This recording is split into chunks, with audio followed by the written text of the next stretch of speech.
Edward Theodore Gein was born August 27, 1906, in La Crosse, Wisconsin.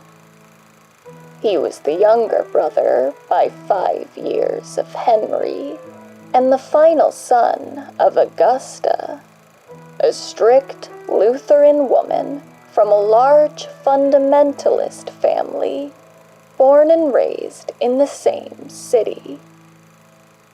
The boy's father, George, was born a short distance away in Vernon County, where George was orphaned at just under 3 years old after both his parents, along with his infant sister, died in a flash flood from which their bodies were never recovered.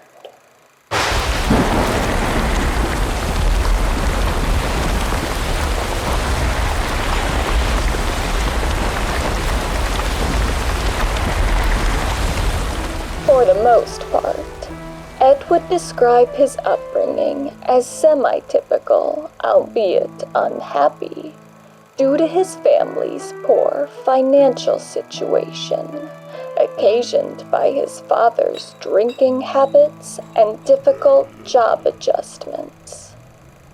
Ed had little positive things to say of his father. According to a 1957 psychiatric report, he characterized George as an abusive alcoholic who was often unemployed and would at times become violent toward both his children and his wife. Augusta, by contrast, was described as thrifty, hardworking, moralistic, and according to Ed, good in every way.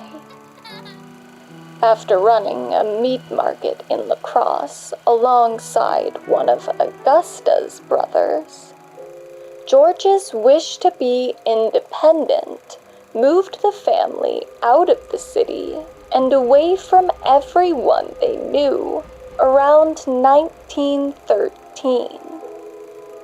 They wound up manning a livestock farm in a house without electricity or running water a few miles outside of Plainfield, Waushara County, Wisconsin, where Ed attended school up until his 9th grade.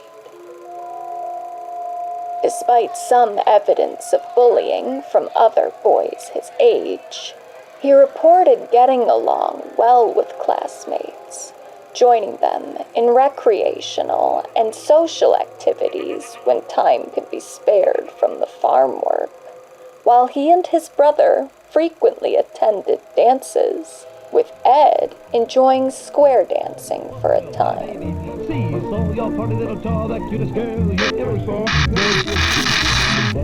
Unfortunately, the lack of Lutheran churches in the area prevented the family from participating in any sort of religious congregation with their community. Augusta's fanatical religious beliefs were also unpopular amongst their new neighbors, evidenced by the claims of a woman who grew up across the road from the Geins and reported that her own parents had ordered her to stay away from the family. That woman visited the Gein sons frequently anyway, and said they'd had a keen interest in medical books displaying diagrams of the human body. Ed also enjoyed action and Western genre films, and was known across town to obsessively read crime stories from detective-focused pulp magazines, their pages full of blood, guts, and gore. He had a particular affinity for learning about Nazi atrocities, along with tales of headhunters and cannibals. To his neighbors, he often spoke about various publicized criminal cases, explaining the mistakes he believed convicted criminals had made. Due to his preoccupations with death and violence, along with a peculiar tendency to stare at women with a fixed gaze, many female residents of the area said Ed at times made them uncomfortable.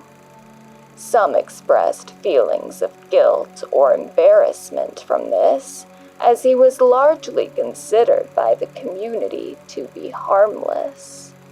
Though many Plainfield citizens had their suspicions of Ed and kept an intentional distance from him and his family.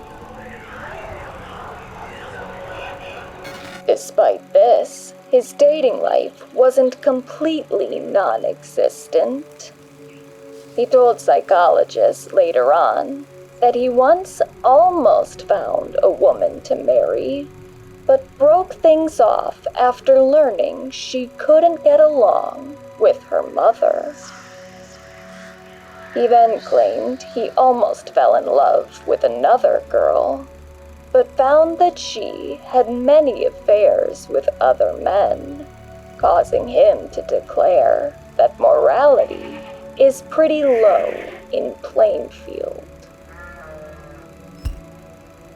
Given Ed's devotion to his own mother, it's believed he never had sexual relations with any living woman, as Augusta had been steadfast in promoting sexual abstinence and believed most modern women were sinners by nature. Ed further described his decision to never marry as one that was common within his family. Two of Augusta's brothers remained unmarried, and his brother died a bachelor as well, though it's unclear if Henry Gein meant to be a part of that family tradition. According to the Chicago Tribune, in November of 1957, he announced an engagement to be married in 1944. Shortly afterward, however, what was supposed to be a controlled marsh fire somehow got out of hand. Henry started the fire with Ed, apparently in an effort to burn off dead grass. At some point, the flame spread beyond their aims, and the two men became separated. Ed reported Henry missing, then a search party directed police straight to his dead body, found lying face down, seemingly unburned and uninjured. Investigators concluded he died of a heart attack due to asphyxiation from the smoke, and an autopsy was never performed. While that explanation made plenty of sense, some residents would go on to suspect foul play, as Henry had recently purchased land adjacent to the family's home, extending the Gein property an additional 40 acres. Without a wife to inherit the land in his name, Henry's death made Ed the sole heir of his brothers and their parents' estate. George Gein was already dead by this time, having passed 4 years before his eldest, either from a heart condition or cancer at the age of 66. Augusta and Ed were left to tend their farm, now measured somewhere around 195 acres on their own. But Augusta suffered her first stroke around the time of Henry's death, leaving her dependent on Ed as her only caretaker.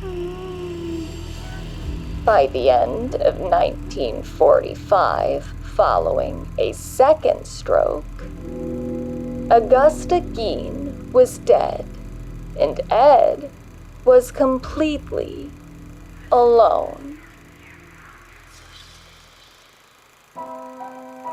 Following the death of his mother, Ed quickly let his house and farmlands fall into disarray as he sold off the remainder of his livestock and withdrew further from the world around him.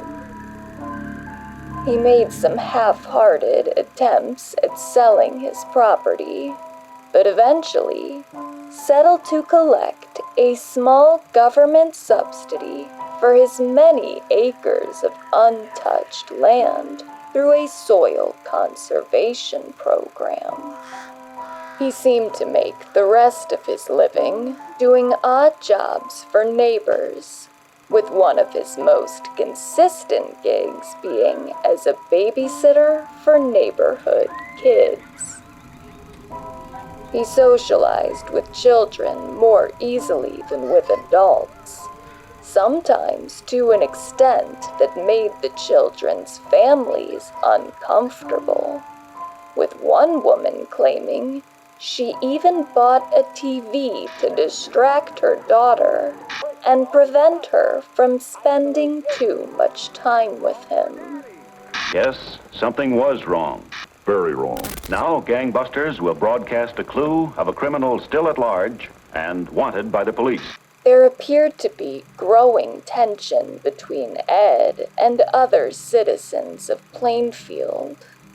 He would later claim that many of his neighbors took advantage of him and often neglected to pay for his services, further stating that, with the exception of a few families, he was rarely invited into other people's homes and was only called upon when they needed something. According to Plainfield residents, however, Ed was a recluse who seldom invited anyone into his home as well. He kept his windows drawn shut at all hours of the day, and was vocally aggravated when neighbors came onto his land without permission. Folks claimed he would disappear for weeks at a time, often breaking agreements to work as a handyman, and according to some, he had a habit of sleeping in barns around the area rather than his own home. Even with all his eccentricities, though, some residents did maintain semi-regular contact with Ed. One neighbor said Ed would often eat lunch at the neighbor's house while performing odd jobs, as Ed told the neighbor he didn't have anything to eat in his home except for cornflakes and bean soup. For about 10 years, the pump in front of Ed's house had been broken, leading him to frequently borrow water from nearby homes, though some residents found his presence so off-putting that they would lock their doors and hide when they saw him coming. Throughout the years, he went through spells of blues, often cried at the mention of his mother, and for a time stopped believing in God due to Augusta's suffering in her final days. He told psychologists later on that for several years he would hear Augusta's voice telling him to be good, and began having the feeling that things around him were not real. For a brief time, he became convinced that he could raise the dead through an act of will, and was disappointed when his efforts failed. At least once, he experienced what was likely an olfactory hallucination, in which he reported smelling decaying flesh surrounding his property. He claimed as well to have seen faces in piles of leaves, and once had a vision of a forest with the tops of trees missing, and vultures sitting amongst the branches. His years spent in relative isolation had left him fatalistic, paranoid, easily confused, and very lonely.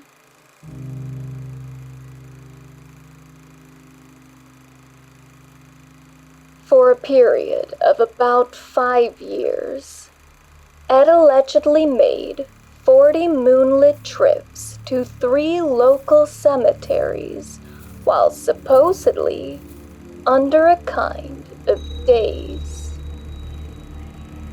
He left empty-handed, he claimed, on about 30 occasions. However, on the others, he dug up the graves of freshly laid corpses, taking either whole bodies or specific body parts before refilling the plots in, quote, apple pie order. Though there is evidence of both younger and older victims, it is widely believed that most of the bodies and body parts Ed stole belonged to middle-aged women whose burials he tracked via the obituary sections of the local paper. Inspired by stories he'd read in his favorite men's magazines, he would use the women's remains to construct various household objects, including furniture, clothing, and items of macabre decor. He told some local children he babysat that he had 10 shrunken heads in his home, and even showed 2 of them to Bob Hill, a teenager who was one of Ed's closest friends, saying they were sent to him by a cousin who'd been stationed in the Philippines. Bob was one of the few people who recalls entering the Gein home, which had gained a reputation across town as a ghost house due to its increasingly unkempt appearance and mysterious contents. After police entered the premises on November 16, 1957, it would become known across America as the House of Horrors.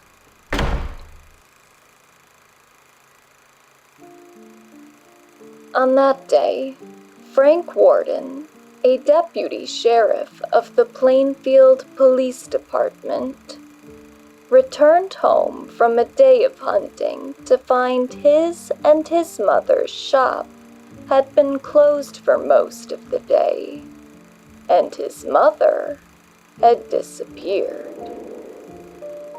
The Warden Hardware and Implement Co. had been a central part of Frank's family along with the larger Plainfield community for decades.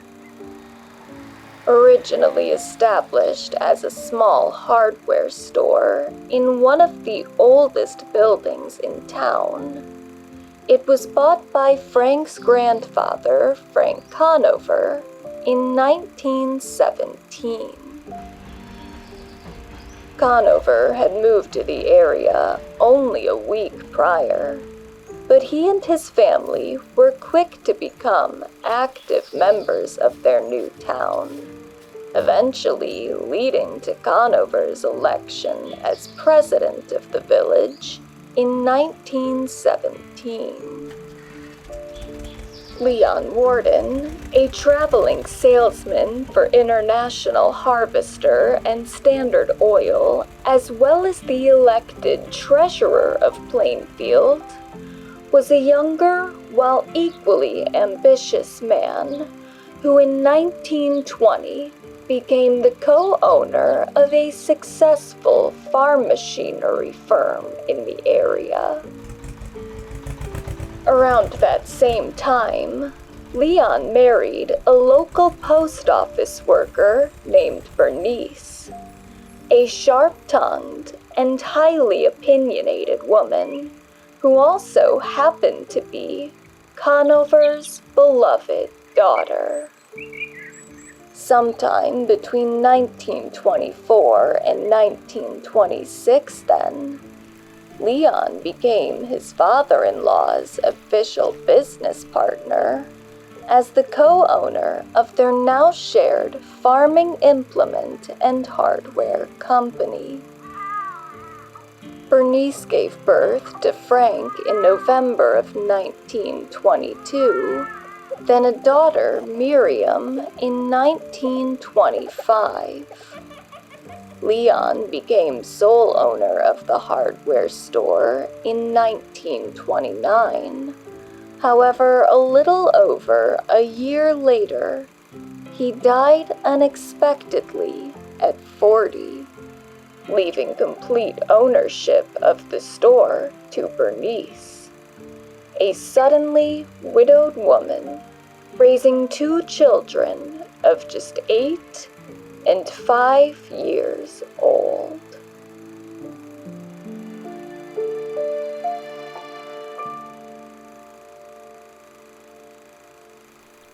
Despite the inherent challenges of female business ownership and single motherhood in the early to mid-20th century, Bernice rose to seemingly all occasions. Under her management, the Warden Hardware and Implement Co. remained successful, if not increasingly so, as a one-stop shop for all hunting, hardware, and household needs. Over the years, she expanded the store's inventory, secured weekly ad space in the local paper, and frequently attended state hardware meetings as one of the few, if not the only, female dealer of international harvester products in the region. In 1937, she purchased a car garage on Main Street and had it remodeled to become the new operational front of her business, making the Warden Hardware store physically bigger than ever, while its new centralized setting in town also made it the backdrop of Plainfield's holiday festivities, with the village's annual Christmas tree being placed in front of the building multiple years in a row. Even with a soaring business, however, Bernice's commitment to her family never wavered. In 1943, she even kept the store closed for the first 4 months of the year, while taking a job in Milwaukee to be closer to her daughter at Marquette University.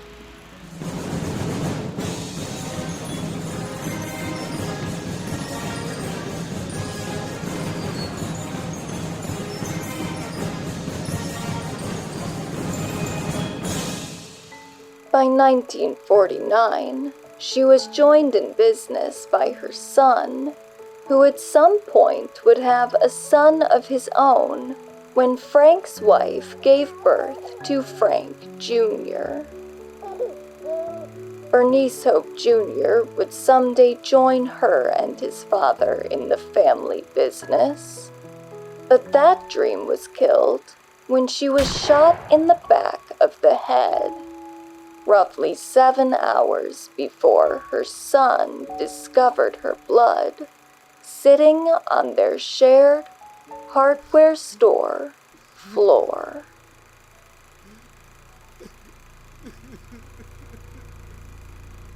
Alongside the main pool of blood was a trail leading to the garage where the store's truck was also missing.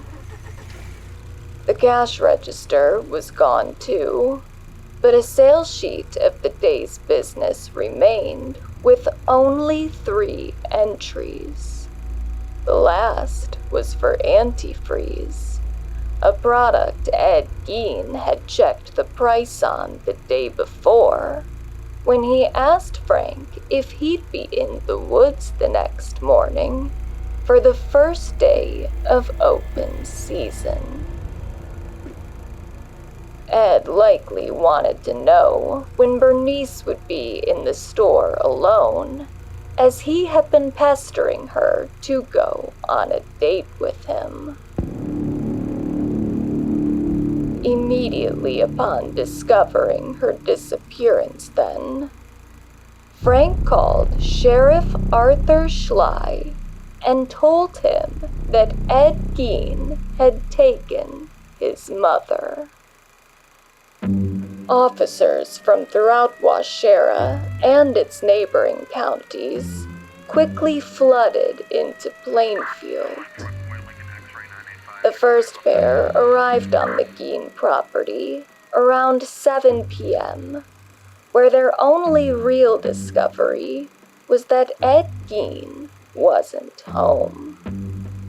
His back door had been left unlocked, but since the sun was already set and Ed's house didn't have electricity, they couldn't see anything past the entryway, and so drove back to town where Ed was found and arrested having dinner with the Hill family.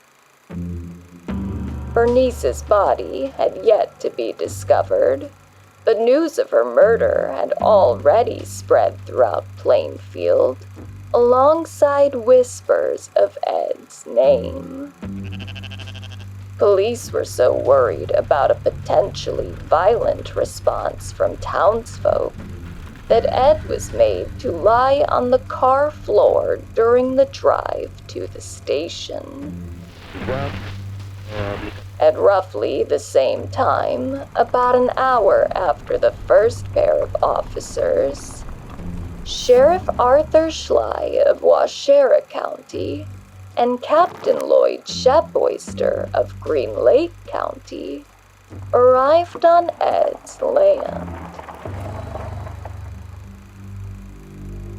Armed with flashlights, they made their way into the shed-like summer kitchen off the side of the house, the place where Ed used to watch his father gut animals back when the family's farm was still active.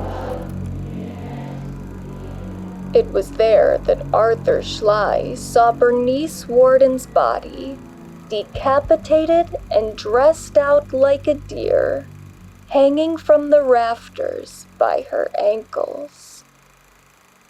He vomited outside as Shepoyster radioed a deputy and instructed every police car in the area to come to the Gein home immediately. By the time Alan Wilimowski of the Wisconsin State Crime Lab arrived that night, there was already a large crowd gathered on the property. Some of it was made of police, most of it was made of reporters. A generator was brought in from Wood County to provide light as investigators took photos.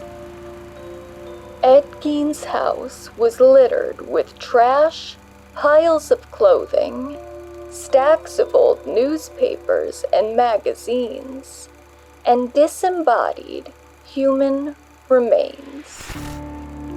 Items taken to the crime lab for inspection included human skulls, at least one of which appeared to be made into a bowl, chair seats and a lampshade made of skin, a knife handle made of bone, a shoebox containing 9 vulvas, a belt made of nipples, and the heart of Bernice Warden, which had been left either in a saucepan on the stove or a plastic bag sitting beside the stove.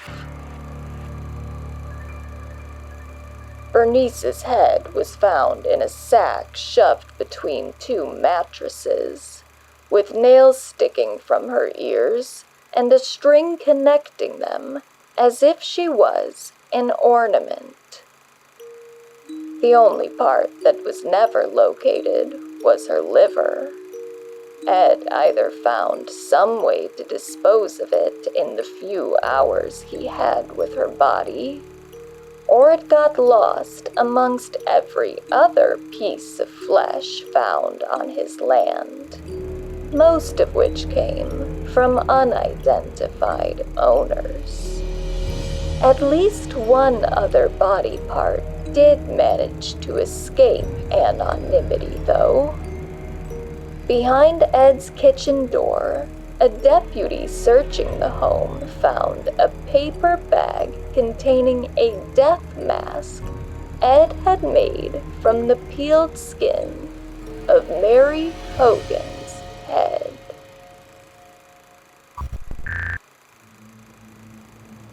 Since she moved to the area from Chicago about 5 years prior, little was known about Mary's past. To this day, there are mixed reports on if she was born in Germany, Austria, or Illinois, and the exact identities of her parents, along with the pronunciation and spelling of her maiden name, is unclear. From what is known, it appears she married a man named Joseph Medved in 1920, when she was 19 and he was 34.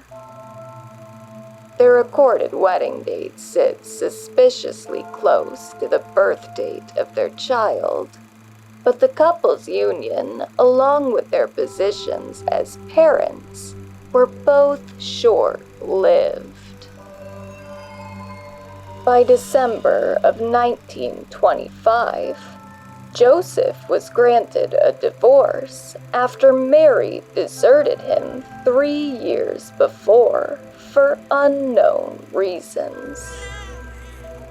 At some point, likely around this time, their daughter Christine was adopted by foster parents and claims to have last seen her mother when she was just 10 years old. This dates the end of Mary and Christine's relationship to around 1930, the rough midpoint of an era in which Mary seems to disappear from public record before reappearing as Mary Hogan in 1935. At that time, she was marrying a man named Louis Peck in Crown Point, Indiana, while providing her documented address as a residence in Chicago. No one knows for sure where the name Hogan came from. Records show her listing a man named Joseph Hogan as her husband prior to Louis, but investigators were never able to verify the existence of such a person, and even in her marriage to Mr. Peck, she only ever went by the surname Hogan. Lewis wasn't Mary's husband for long either way, as she was granted a divorce in 1939 on the grounds of cruelty. 10 years later, she obtained a tavern license in Portage County, Wisconsin, and moved to Pine Grove, where she lived in a small bedroom and kitchen area at the back of the bar she owned and operated independently. By 1954, she was doing well enough to begin construction on a new home in a building adjacent to her store. It was just a few days off from being fit for occupancy when she was shot in the head and thrust into the back of Ed Gein's car.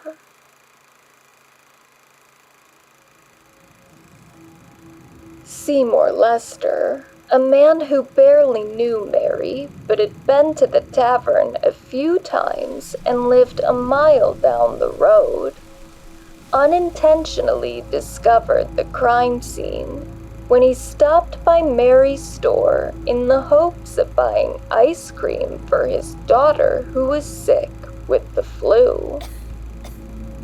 Mary's body was missing, but from the amount of blood left at the scene, it was quickly decided that she had been robbed and murdered, though the robbery aspect of the crime was only half committed. A cash box at the bar had evidently been rifled through, and a considerable sum is presumed to have been taken, but the exact amount stolen is still unknown. Residents of the area knew Mary kept a substantial stash of cash on her property, but much of it was spread out and hidden within various cigar boxes and plastic bags in her back room. About a week after her disappearance, investigators located another $3,000 in the building that her assailant didn't take.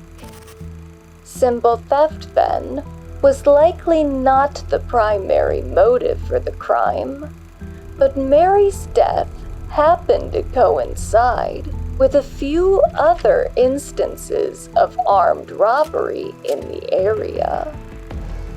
Since police forces were mostly concentrated in cities, it was difficult for residents of rural towns like Pine Grove to receive assistance in a timely manner. Small-town officers were rarely trained as investigators, making them reliant on the assistance of county police, whose also mostly untrained attention was spread thin across the differing areas of their jurisdictions.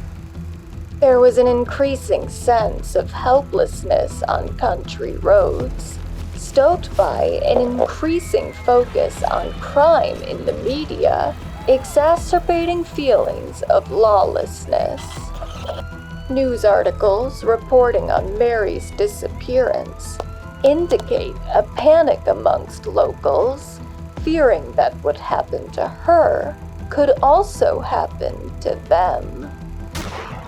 Even as everyone became terrified for their lives, however, hardly anyone, it seems, was actually in mourning.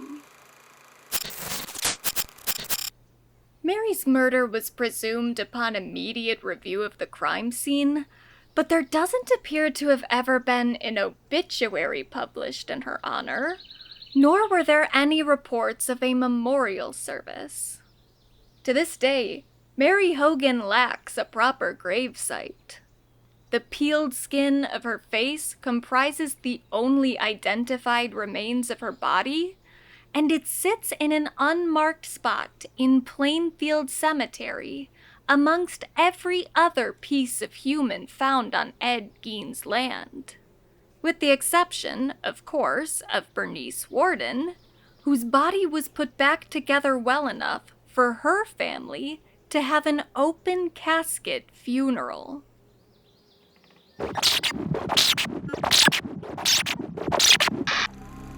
While Mary had no one close to her in the area, she had many acquaintances and was known to be wary of strangers, leading investigators to believe she was killed by someone she knew and let into her store before opening. Two officers immediately suspected Ed Gein, an occasional patron of her tavern, but said they could never prove he'd done it, even while Ed regularly told people that he did and had left a coffee cup at the scene with his bloody fingerprint on it. Ed liked to joke to other Plainfield citizens that he was keeping Mary in his house following her disappearance, but no one ever took the joke seriously, as he'd said similar things about various other missing Wisconsin residents, some, if not all of whom, have still not had their disappearances solved. Mary's murder being left a cold case was almost fitting for her reputation, though. Some residents suspected she had had ties to the mob back in Chicago, and her tavern's popularity with Mexican and Jamaican immigrants made her a bit of an outcast amongst born and bred Wisconsin locals. With no known relatives or apparent close friends, she could have been killed by anyone, and there were other issues to attend to in regards to her disappearance. The first, and it seems most pressing concern, was what was to be done with Mary's stuff.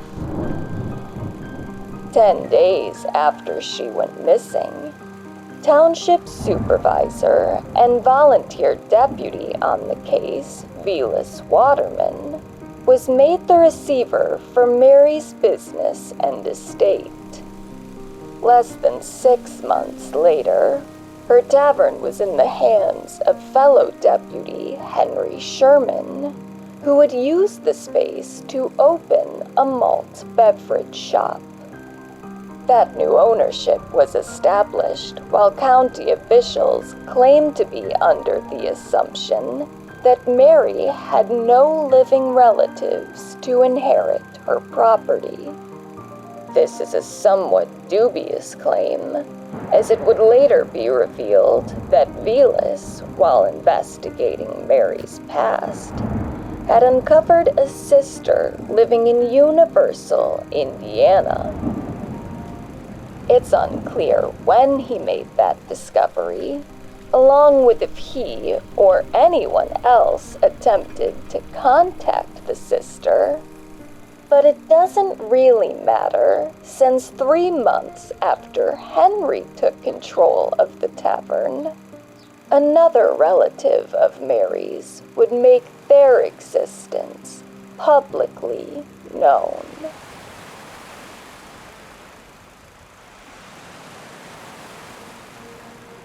Prior to her disappearance, Mary had apparently taken out an insurance policy for which her daughter Christine was the only beneficiary. Receiving notice from the insurance, Christine attempted to be named the receiver for her mother's assets in August of 1955.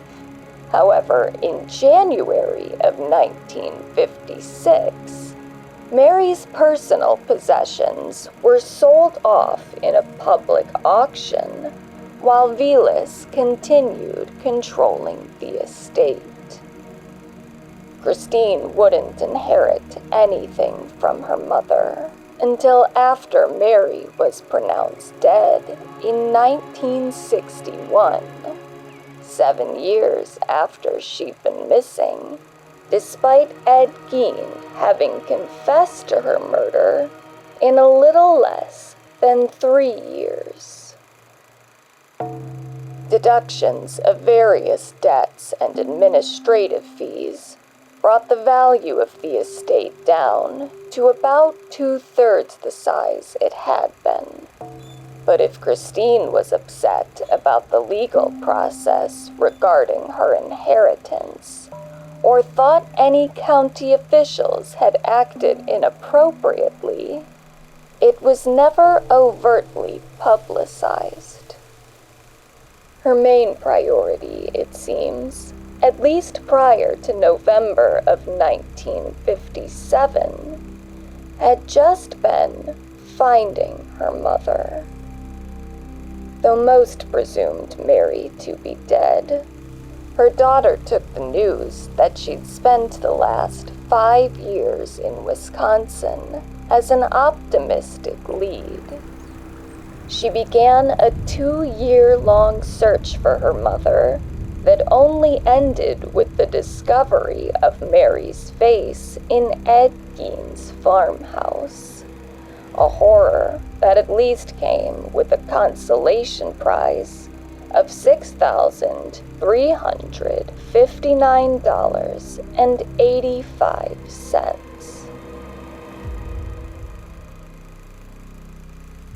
But there was another legal concern regarding Felix Waterman and his involvement in the Hogan case, one that inadvertently foreshadowed a larger problem in the overall Gein proceedings.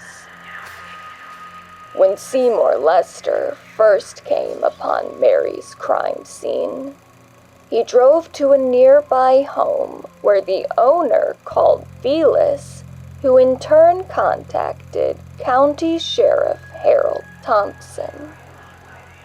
From an official standpoint, Harold led the investigation.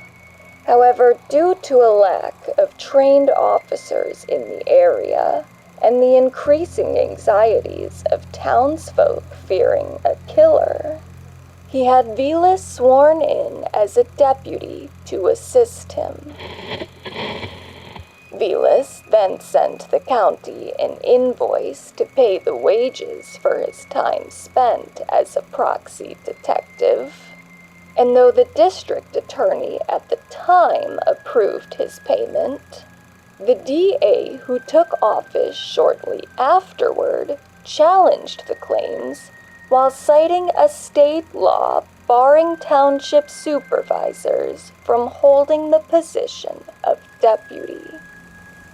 Velas was eventually paid his dues, but the dispute prompted Wisconsin's Attorney General to publicly admonish the DA who'd approved the claims, whilst declaring that, until a suspect was arrested, investigations were only to be conducted by a sheriff without the hiring of any outside help.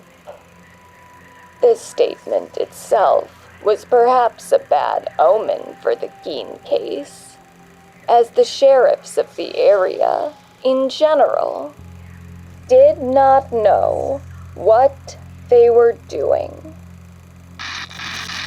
He always knows that he can go to the police for help.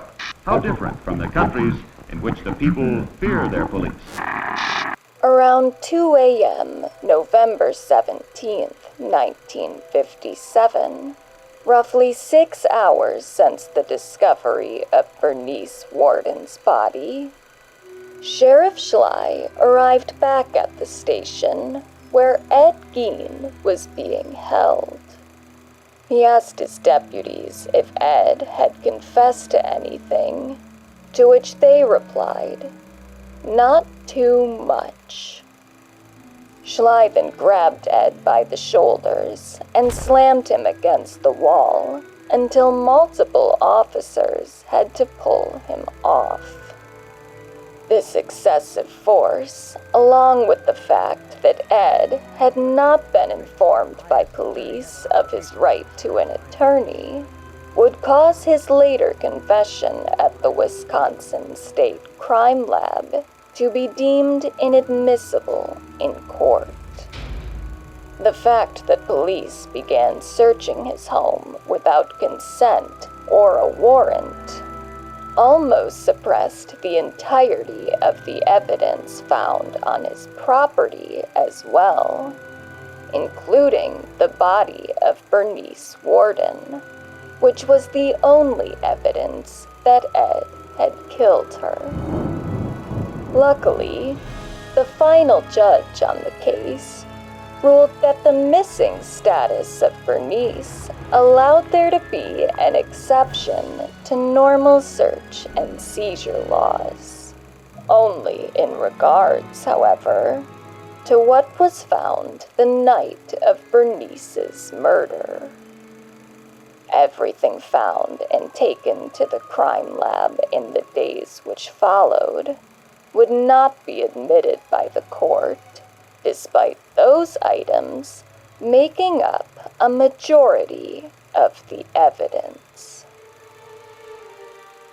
It would take days for investigators to remove every incriminating object from the Gein home following the initial raid, and even then, more body parts were found elsewhere on the property years later.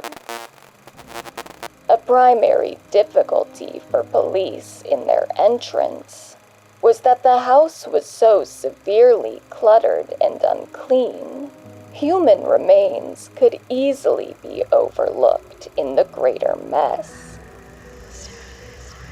It appeared that Ed hadn't thrown anything away in years, including even empty cans of beans or his own chewed gum. He'd also collected objects and articles of clothing that didn't seem to belong to him nor any of the women he'd apparently robbed the graves of. One section of the home was different, though. Behind a nailed partition, police discovered a second bedroom and parlor area that, except for the thick layer of dust covering its surfaces, seemed to be as neat and organized as Augusta Gein had left it. People never run away from anything. We're all in our private traps. I was born in mine. I don't mind it anymore.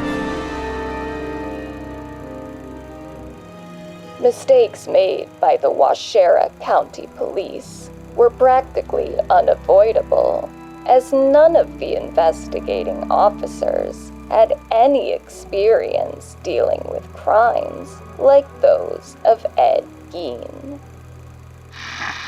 To see one of the well-known people in Plainfield, well-liked person in Plainfield, hanging there, upside down and dressed out like a deer, it's hard to explain how a man feels when he sees something like that. The Wisconsin State Crime Lab was only about 10 years old at the time, with Gein's case representing their biggest investigation in the agency's history. Even worse, most on-the-ground officers working the case weren't trained as detectives at all. Sheriff Schley had only been in his position for a little over a month when he found Bernice's body.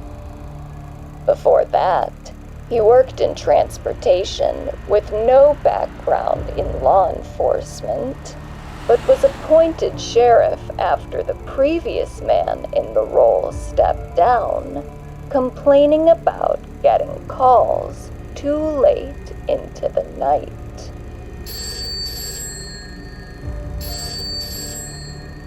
In addition to his inexperience, Schley may have also been limited in his investigative capacities due to his personal friendship with Deputy Warden.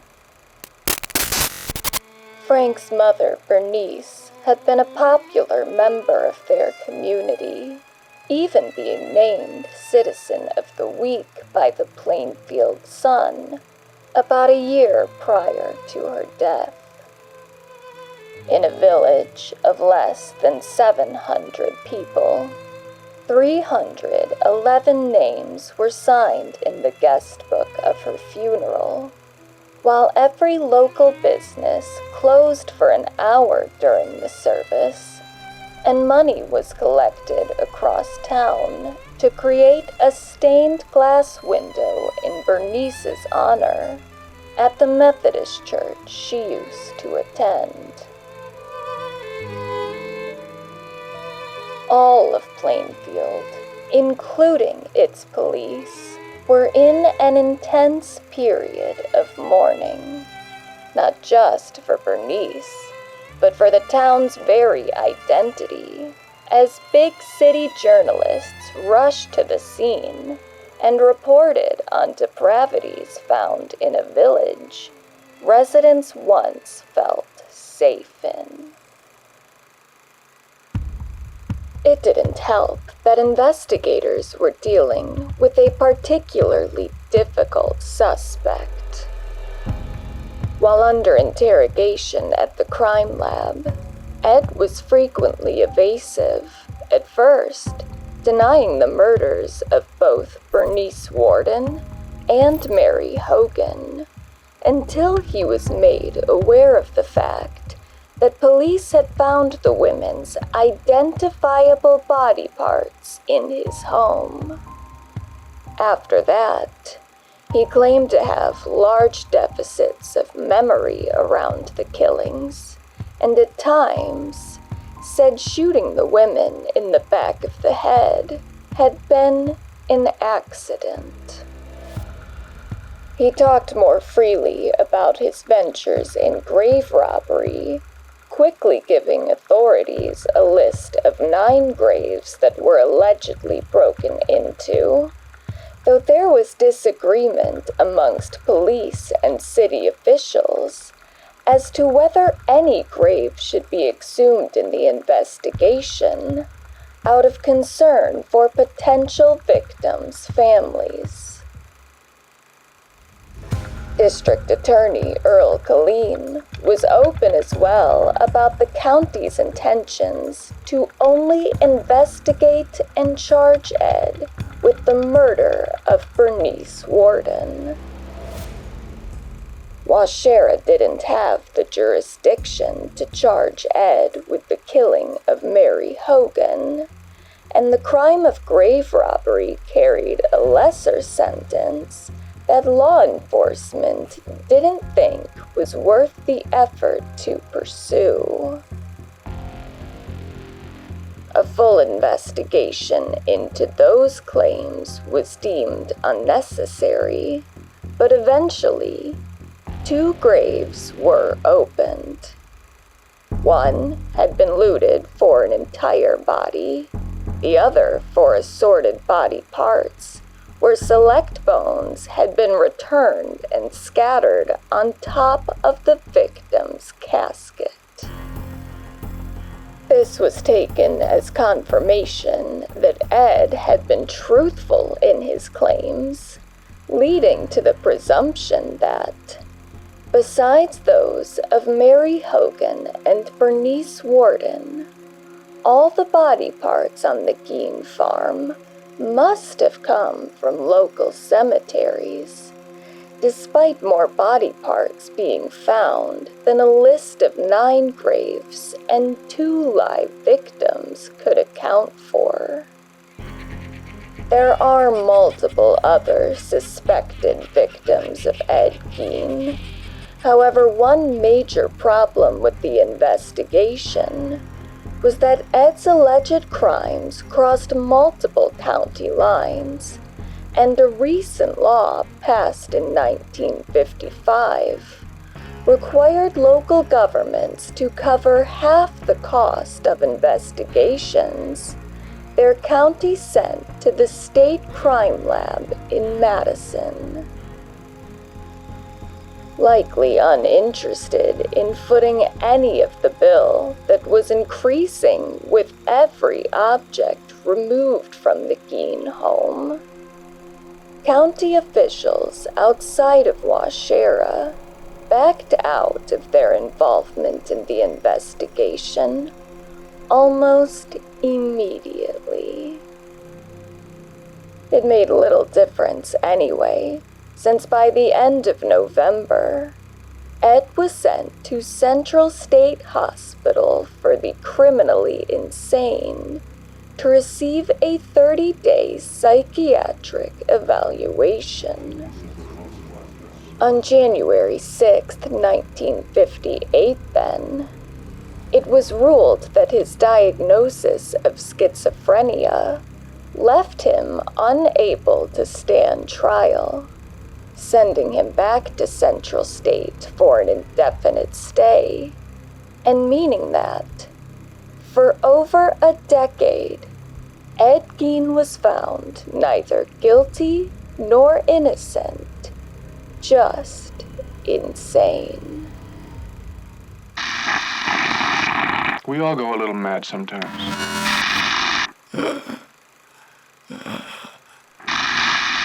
Haven't you?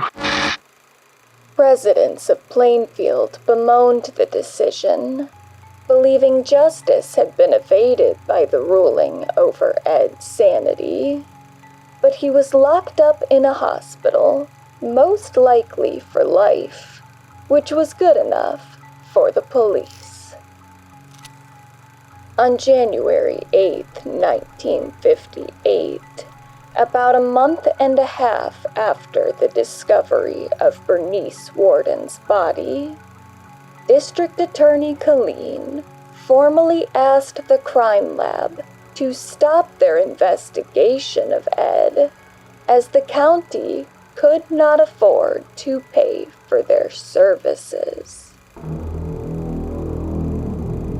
The investigation was put on pause for months until an additional $2,800 was authorized on April 7th by the State Emergency Board.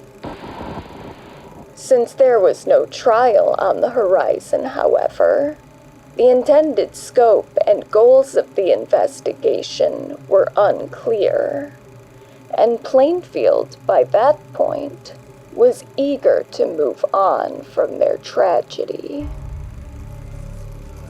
The tiny town had been hounded by press for months. Sheriff Schley was especially resentful, accusing reporters of interfering with the investigation and attempting to bribe him to score interviews with Ed, which he'd refused to grant.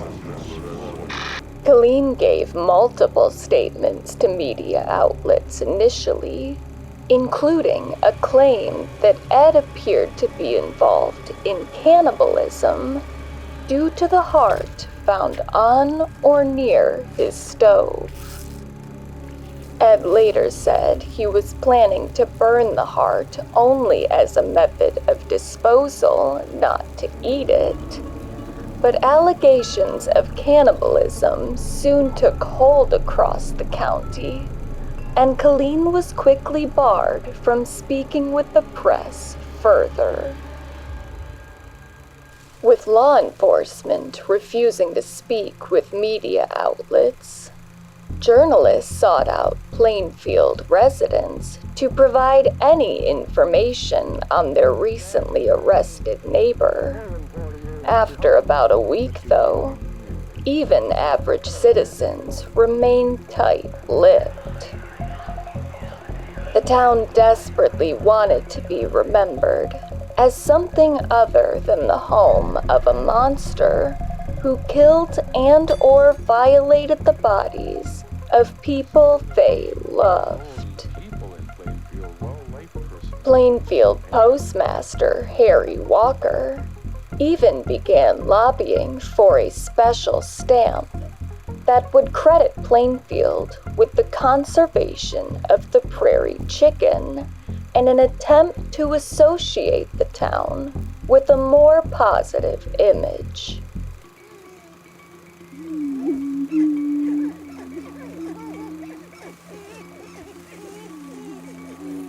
America wasn't interested in the prairie chicken. Instead, the country was clamoring to learn and talk about the man being labeled the Plainfield Butcher.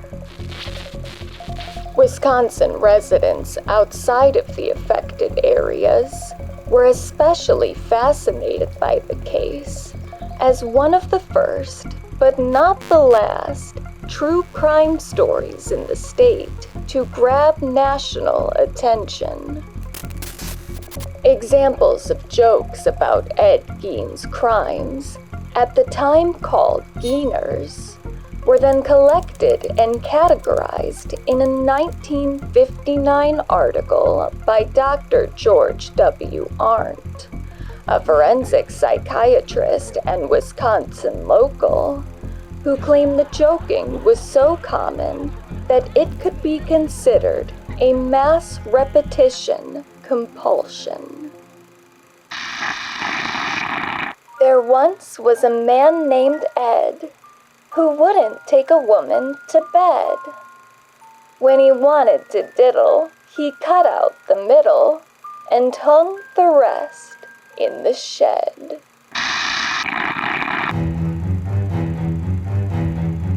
Once Ed was committed to Central State following his arrest. His farmhouse had to be put under constant surveillance, as outsiders frequently snuck onto the property to get a close personal look at the crime scene.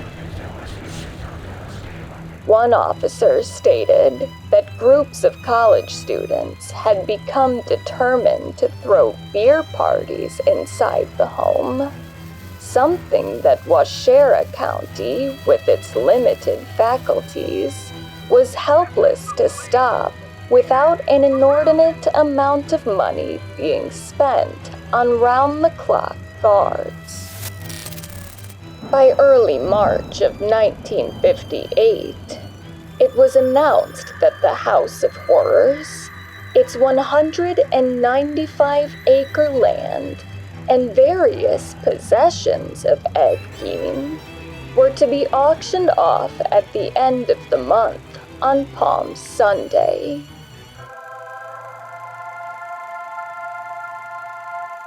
Residents protested the auction. They'd heard rumors that the house was going to be turned into a museum of the morbid, and were upset at the idea of their small town becoming a ghoulish tourist attraction. Then, around 2:30 a.m., March 20th, 1958, the House of Horrors was on fire. Policeman Bert Carlson was the first to report it, claiming to have seen the smoke from about 5 miles away. Headed by Fire Department Chief Frank Warden,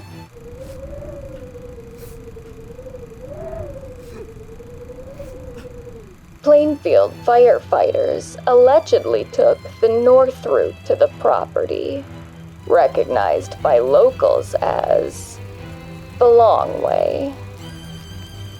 By the time they arrived on the scene, the fire was apparently too far gone to be stopped, and efforts were confined to preventing the flames from spreading further.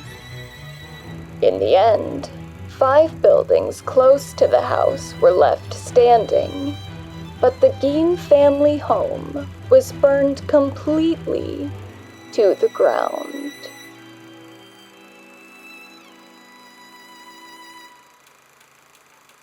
How it caught fire has never been solved. Police suspected arson, but weren't able to narrow the search for a perpetrator down to anything less than 600 people. Basically, the entire population of Plainfield, which openly celebrated the farmhouse's demise. The auction continued regardless, with 2,500 attendees on March 30th. Around 20,000 had visited the farm the week before for what was supposed to be an open showing of the home. One group had been set to sell postcards and serve lunch at the event, but quickly abandoned their plans amidst backlash from townsfolk. By the day's end, the property was sold for just under $4,000 to a Wisconsin real estate dealer. He tore down the remaining buildings, sold off most of the land, and transformed the remainder into a pine plantation where at least 60,000 trees were then planted. Other possessions of Ed Gein were sold at the auction, including a 1949 Ford sedan that had been used to transport Bernice Warden's body back to the farmhouse after Ed left the truck he'd stolen from the hardware store in a pine plantation outside town. By July of that year, the sedan could be seen at multiple county fairs across the state of Wisconsin, where fairgoers could pay 25 cents to look at the car, its insides decked out with fake blood and wax figures meant to represent Ed and his victims. The exhibit caused controversy upon premiere, not just for the recreation of Ed Gein's crimes, but also for the fact that one of its first fair appearances pushed out a public service exhibit from the Wisconsin Association of Mental Health, as the fairgrounds didn't have space to accommodate both exhibits. Showings of the car were eventually banned throughout the state, largely due to the protests of women and residents of Plainfield. But Ed Gein's hold over the American consciousness was only beginning. Don't worry, cutie. No one's gonna see us. In April of 1959, about a year and a half after Ed's arrest, fiction writer Robert Bloch published a horror novel entitled Psycho. The story was inspired loosely on the case of Ed Gein, particularly the idea that a killer could repeatedly commit heinous crimes within his own small community, whilst never attracting the suspicions of his neighbors. Until the end of his life, Bloch would maintain that the character of Norman Bates was not based on Ed Gein specifically, as he had known few details of the case at the time of Psycho's writing.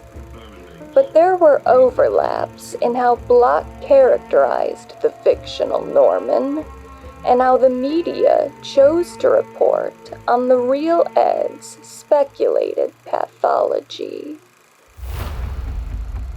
The true motives for Ed's crimes are impossible to discern definitively. During his questioning, he gave multiple explanations for why he did what he did, often contradicting himself or offering narratives that didn't make sense, as he pushed blame for his actions onto other people along with forces beyond his control. Sometimes he claimed to like Mary Hogan and Bernice Warden, stating that he took them due to their resemblance to his mother. Other times, he thought they were disreputable women who deserved to die, and that he had been carrying out acts which were ordained to happen by God in killing them. He said he only murdered the 2 women on accident and took their bodies in a daze, believing they were some sort of animal he needed to butcher back on his farm. But he also said he never butchered an animal in his life because the sight of blood made him faint. Despite describing the dismemberment of some of the bodies he stole from cemeteries in detail to police, Ed said he tried to bring his mother back to life through an act of will, but also claimed he never tried to exhume her body. He said he never had sex with any of the corpses, but also told police he'd attempted intercourse with Bernice's body shortly after killing her. At one point, he claimed to only take the bodies of women because he read that those were more valuable to headhunters than the bodies of men. Though he also said his grave robbery came as a result of him being possessed by an evil spirit, once claimed to have robbed his first grave because the woman's son owed him $10, and vehemently stated that none of this would have happened if his neighbors had shown some interest and would have visited him, while also lamenting his inability to serve in World War II due to a physical disfigurement around his left eye. Psychologists at Central State Hospital later reported that Ed was extremely suggestible and would invariably agree to any leading questions. That claim alone should have cast doubt onto many of the responses Ed gave his interrogators, as the detectives at the crime lab primarily asked leading questions. Particularly questions around Ed's gender identity and relationship to his mother.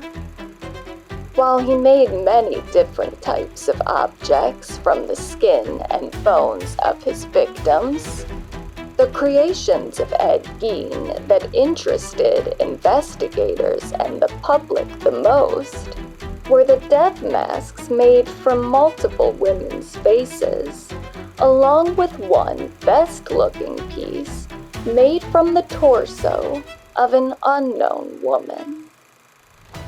Interrogators repeatedly questioned Ed on his intentions for the items, including if he had worn them himself. Ed said he had, however, only for short durations, as he, quote, had other things to do. But some police were convinced the apparel-like pieces provided evidence that Ed secretly wished to become a woman due to his apparently abnormal attachment to his late mother, Augusta.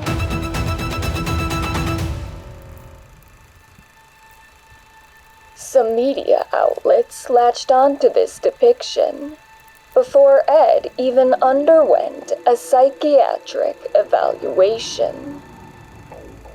A psychoanalyst named Edward Kelleher gave statements to outlets at the time, claiming that Ed's suppressed desire to be a woman indicated that he was suffering with a form of homosexuality known as transvestism. But Dr. Kelleher never met Ed Gein, and while other psychologists warned against believing the armchair diagnoses of a man who hadn't yet been properly evaluated, the Kelleher explanation for Ed's crimes stuck.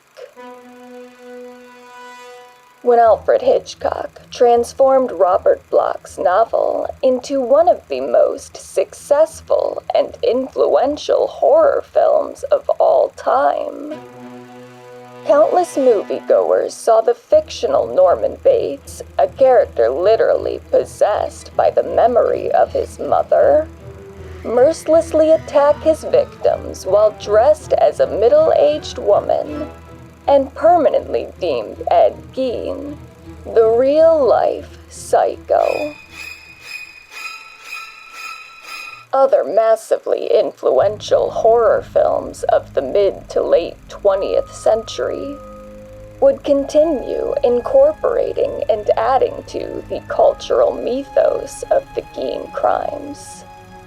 While Psycho emphasized the supposed Oedipus complex of its inspiration, the pioneering 1974 slasher flick Texas Chainsaw Massacre focused on the notion that Ed created and wore a skin suit, as the villain Leatherface wears masks made from the skin of his victims. The alleged transvestism of Ed then took center stage in the Gein-inspired characterization of Buffalo Bill from the 1988 psychological thriller novel Silence of the Lambs, which was then adapted into the 1991 Oscar-winning film of the same name. Thank you, Clarice.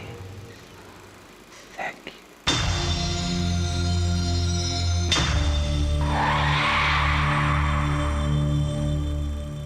Fictionalized versions of Ed spiraled out far from reality, but the world continued to be interested in the real-life story long after his arrest. In 1968, Ed was tried for the first time when it was decided that his treatment at Central State Hospital had made him well enough to retain counsel and participate in his own defense. The trial, which began November 7th of that year, was overseen by Judge Robert H. Golmar, with no jury at Ed's request, as he thought the court's proximity to Plainfield meant there would be community prejudice against him. While he may have been right, it ultimately didn't matter, since Judge Golmar himself eventually admitted that the outcome of the trial was always predetermined. We knew from the beginning, he wrote, that regardless of all legal maneuvers, Gein would remain in a mental institution. Everyone involved, except for maybe Ed, was completing the trial as a matter of formality, or perhaps an effort for publicity, as Golmar also confessed to feelings of excitement from the opportunity to try the famous case in his court. Due to the negligence of various police departments, Bernice's murder was the only crime even able to be tried. Golmar allowed some testimony related to the death of Mary Hogan, but struck all of it from the record, as Ed had never been charged with Mary's murder. 6 people testified in total, including 3 police officers, 1 psychiatrist, and Ed Gein himself. One witness who did not appear was Sheriff Arthur Schley, as he died of a heart attack a few months prior, with many believing his stress over the potential of being called to the stand led him into an early grave. After exactly 1 week in a bifurcated case, separately trying both Ed's physical culpability in the death of Bernice Warden, as well as his mental capacity at the time of the killing, Ed Gein was found guilty of the crime of Bernice's murder, while simultaneously not guilty by reason of insanity. He was sent back to Central State, where in 1973, he filed a petition to have his case re-examined, stating that he was fully recovered from his mental illness. Judge Golmar had already announced his retirement by this time, but he took the case back on anyway and ordered 2 psychiatrists to re-examine Ed.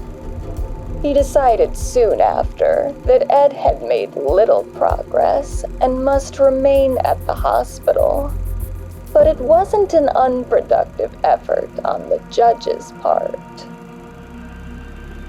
One of the physicians sent to re-examine Ed was Dr. George W. Arndt, the forensic psychiatrist who'd written about Geiner's 14 years prior, and who happened to have known Robert Golmar since childhood, when the judge worked as Arndt's Sunday school teacher in Baraboo.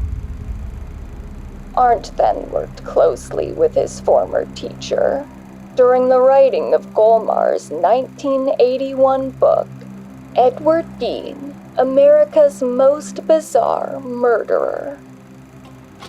The book contained photos from the initial investigation, including one of Bernice Warden's decapitated and mutilated body, which was placed onto the back of the book jacket. It was the first time the public was given access to the images, which had remained unpublished for nearly 25 years. Judge Golmar and Dr. Arndt defended the release, claiming that Wisconsin locals had received the book positively. However, when journalists spoke to older residents of Plainfield, the anger was palpable enough for one man to say he thought Judge Golmar should be shot. Ed Gein died of respiratory failure caused by lung cancer on July 26, 1984, at Mendota Medical Hospital in Madison.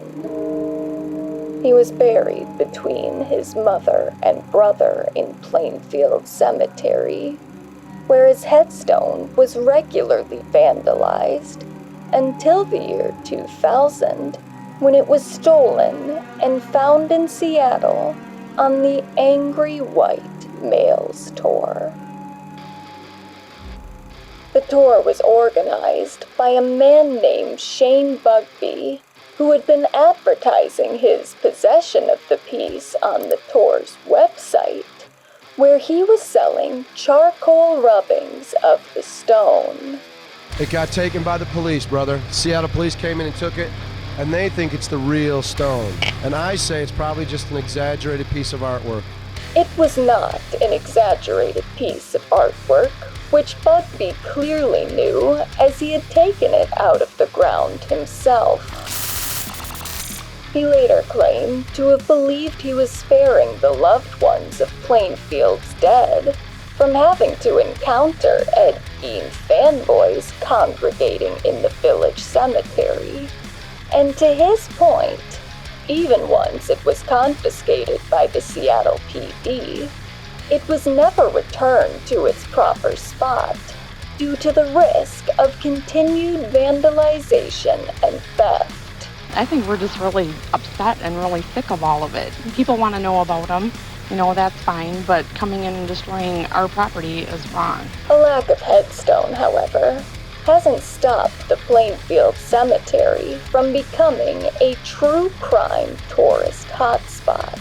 I bet nobody's ever breakdanced on Ed Gein's grave. You got 4 minutes. Even now, visitors venture into the area looking for some kind of Ed Gein souvenir, like a chip off his mother's headstone or a handful of dirt from the old Gein farmland. Perhaps inspired by Ed's own macabre creations, his name has become prominently associated with various murderabilia websites like SerialKillersInc.com, run by a Floridian man under the pseudonym Eric Gein, or MurderAuction.com, where the website displays a logo of Ed's face alongside a quote attributed to him that's actually just taken from the movie Psycho. A man should have a hobby. A hobby's supposed to pass the time, not fill it. Do you go out with friends? Well, a boy's best friend is his mother. Decades after his passing, Ed Gein has maintained a dedicated following of true crime aficionados obsessed with consuming, telling, and retelling versions of his story, using varying degrees of accuracy and poetic license. The true crime pulp magazines Ed himself was once keen on reading were suddenly telling the story of Ed Gein, starting just a few months after his arrest and continuing for decades after the fact. But the authors never got the story completely right. In February of 1958, the magazine Official Detective Stories published a multiple-page article on Ed entitled Secrets of the House of Human Heads, where basic, widely reported on facts of the case were discarded and replaced with scenes that never occurred, including one in which Sheriff Schley abstains from entering the Gein farmhouse while Ed isn't home to consent to a search of the property, with the article stating that Schley was, quote, well aware of his limitations as an investigator. He was not. The author of the piece then falsely claims that Schley was the officer to find, question, and arrest Ed at the home of Lester and Irene Hill, a task actually carried out by 2 deputies named Dan Chase and Arden Spees.